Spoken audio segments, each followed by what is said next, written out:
everyone, welcome to my channel and to my second video recording my journey on tea. For those of you who are new here or don't know me, I'm Connor. I'm transgender. I'm a transgender man, so female to male trans, and I'm kind of recording my journey, certainly medically transitioning and what that's been like, and things that might happen in future. Mostly for myself, so I can look back and see some changes, I hope. This is the second week of using testosterone gel. So I explained in my first video why I chose to go with gel rather than an injection. It was a very deliberate choice on my part, motivated by fear, actually. I'm just scared of needles, so that's what kind of pushed me to do the gel, and I'm feeling really good about it, actually. So in terms of changes, I haven't noticed a huge amount of changes, I'm going to be honest. I mentioned last week that my temperature's been kind of all over the place. I feel like it's maybe settling a bit, or that I'm just used to being warmer. I haven't had as many random spikes of, oh my god, my temperature's just gone up, as I did last time. But yeah, it's still quite warm, and it's a bit strange to adjust to that. My skin hasn't really changed. I was kind of worried about acne, and I think that could still happen. Essentially I'm going through puberty, and we're in week 2, so it's kind of unrealistic to be like, oh, if I don't have it now, then I never will. One thing that I think definitely helps is that obviously I'm an adult, so I kind of have my routines, and I have a skincare routine, and hopefully by taking good care of my skin, it will mitigate some of it, I hope. Obviously, when you go through kind of hormonal changes and you're getting hormonal acne, you could have the best skincare routine in the world and it might not change anything. So I'm also aware of that, and I'm trying to be mindful of the fact that if I do get it, it doesn't mean I've necessarily done anything wrong. It's just an unfortunate side effect of going through this, but it's still 100% worth it. I mean, I don't love the idea of becoming a spotty teenager, but I'll take it if it means I get the changes I'm hoping for. So everyone's really keen to know about my voice and whether my voice is changing, and actually it's the one thing I'm most keen about. So I am a blind person, so obviously a lot of the changes that happen I won't be able to see. I won't necessarily see changes to my face or my facial structure. I won't see if my hairline changes. I mean, I'll notice if all my hair disappears, but those kind of subtle changes are things that maybe I won't pick up on, or maybe I will, and I'm just not prepared for that yet. I mean, I guess I'll find out. But my voice is something that I feel like I have real ownership over, in the sense that it's not ever filtered through anyone else. People will tell me what I look like, but my voice is something that I can access and I can hear in the same way anyone else can. I don't know if my voice is changing, so I have kind of a sore throat. Actually, it really hurts now I'm talking, and it's so hard because I don't feel ill, so I'm not ill with a cold or something like that, or an infection.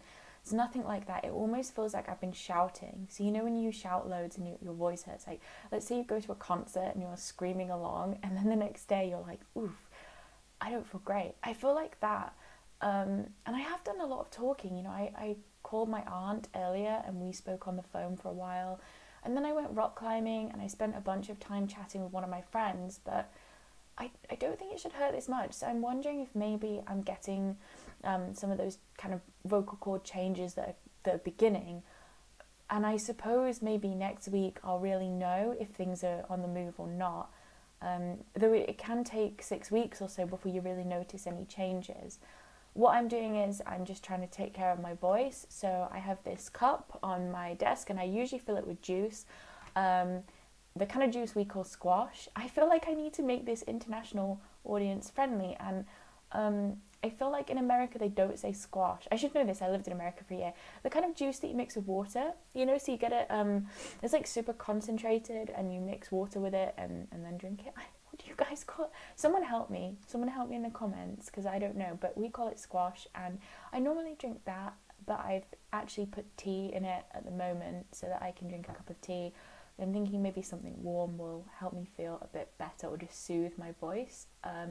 I don't know if it will. Maybe it's psychological. I don't think so though. But you know, I'm hoping that at least drinking a nice cup of tea will help. So that's really what's happening. I haven't noticed anything else kind of major. So it's been slow, but you know, I think that's the way this is going to be.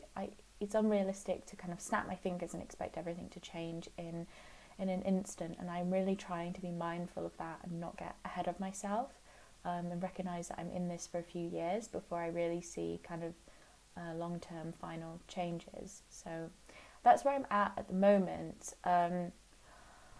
In terms of other stuff regarding transition, I mean, everything kind of is ticking along. So I started to socially transition before I medically transitioned, which is very, very common. And social transitioning is things like using a different name, changing certain aspects of your appearance, you know, asking people to use different pronouns. So I've been doing that for a while, and one of the big projects is changing my name. So changing your name in the UK is actually very, very simple.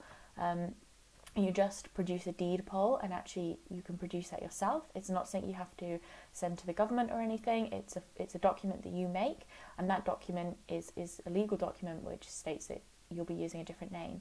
So I made one of those, but obviously making that document doesn't actually change your name anywhere meaningful. You've got to notify organisations of your name change. So I've notified, for example, the local council, so the, you know, city government where I live.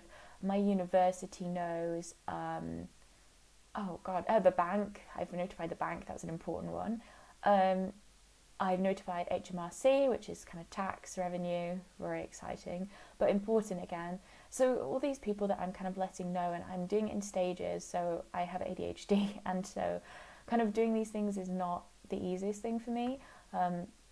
Definitely takes me longer than it perhaps should, but I'm doing it bit by bit, and so I keep trying to think, okay, who do I notify next? You know, where do I need another document? And making sure these kind of all change across everything, because it's really important in terms of identity verification, credit score, things like that. It's all these things that you have to think about that are kind of heavy actually, and can be a bit stressful.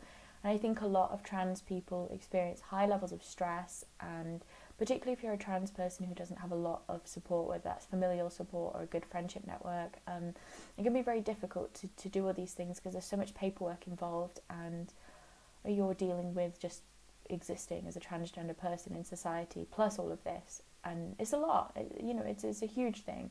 So I'm doing it bit by bit and trying to make progress, which I think is going moderately well.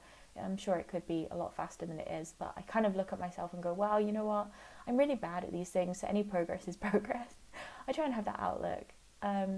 So that's where I'm at the moment. I guess I don't have huge amounts to say, but I wanted to make this video and check in and, you know, just record regularly, so that I felt like, okay, I could leave it a month, and there'd be these huge noticeable changes, but what I really want to do is be able to watch these back and remember the small week-to-week changes. So it's really for myself to kind of remember how this went, because I think in the future, you know, I'll look back and how I remember it will maybe be different to how it happened. So I'd love to have this as a memory. So that's where I'm at, and I think, you know, if you have any questions, then I'm always happy to answer them. I'm going to make these videos into a playlist so that you can watch my journey as it happens and really kind of be involved with that. Hopefully that will be a positive thing for everyone. And yeah, I mean, any questions or comments, I'm happy to answer them as much as I can, though I certainly don't know everything.